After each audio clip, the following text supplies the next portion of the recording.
Selamat datang di channel Sahabat Inspiratif. Hari ini kita akan bahas satu topik yang selalu menarik perhatian banyak orang, yaitu keberhasilan komunitas Tionghoa di Indonesia. Kenapa mereka bisa begitu sukses dalam bisnis? Apa rahasianya?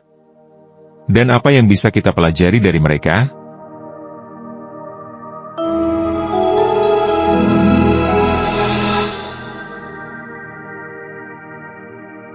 Di balik gemerlap ekonomi Indonesia, ada satu kelompok etnis yang selama puluhan tahun dikenal sebagai tulang punggung dunia usaha yang betul, yakni orang Tionghoa. Meski hanya sekitar 3% dari populasi total penduduk Indonesia, mereka menguasai hampir separuh kekayaan nasional dan mendominasi sektor perdagangan, manufaktur, hingga teknologi.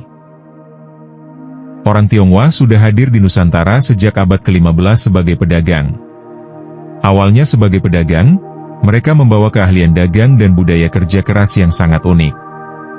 Pada masa kolonial Belanda, mereka dipercaya sebagai middleman atau penghubung antara pemerintah kolonial dengan rakyat pribumi. Setelah merdeka, posisi mereka sempat goyah karena diskriminasi dan pembatasan hak.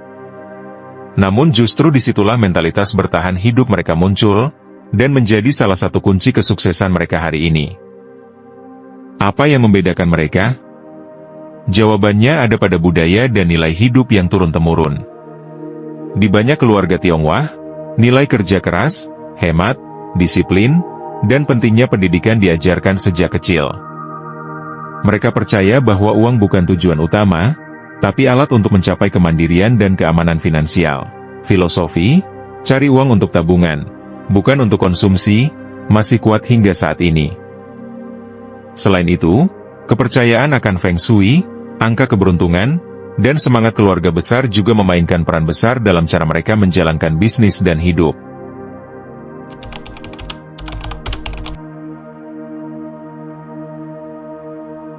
Dari toko kelontong kecil hingga perusahaan multinasional, orang Tionghoa punya strategi bisnis yang unik.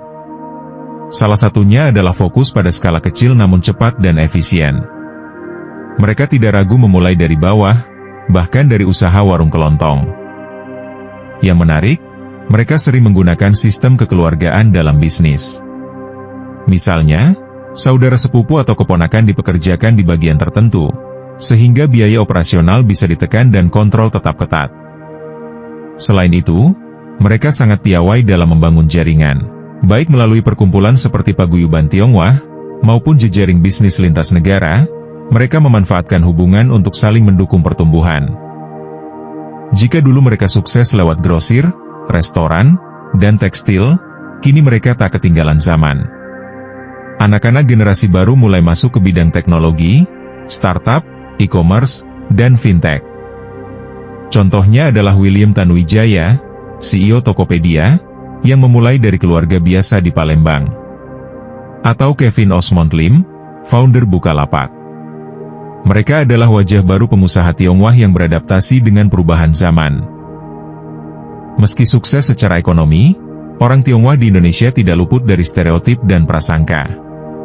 Ada yang menganggap mereka menjajah secara ekonomi, padahal mayoritas dari mereka lahir dan tinggal di Indonesia selama beberapa generasi. Namun, semakin hari, integrasi semakin kuat. Banyak tokoh Tionghoa yang menjadi pemimpin daerah, pejabat, artis, hingga duta besar. Mereka adalah bagian tak terpisahkan dari Indonesia.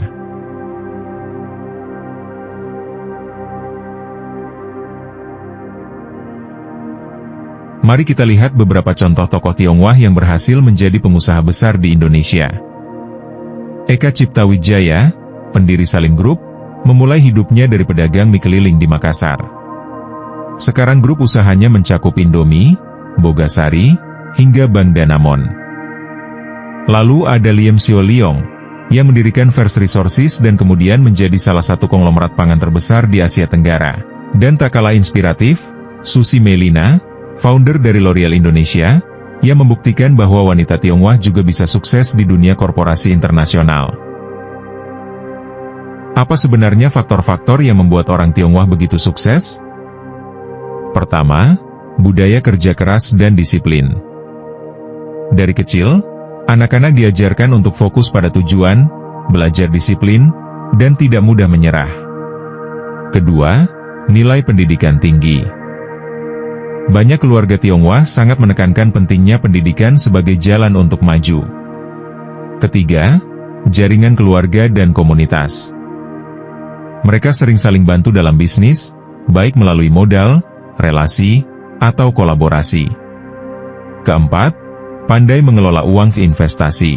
Mereka cenderung lebih bijak dalam menyimpan uang, tidak konsumtif, dan lebih suka investasi produktif.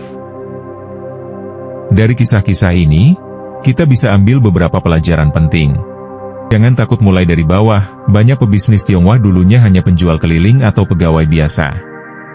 Fokus pada solusi, bukan masalah, mereka cenderung melihat tantangan sebagai peluang. Bangun relasi yang kuat, bisnis itu soal orang.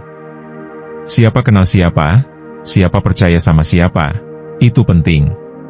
Belajar terus dan adaptif, dunia berubah cepat, tapi mereka selalu berusaha tetap relevan.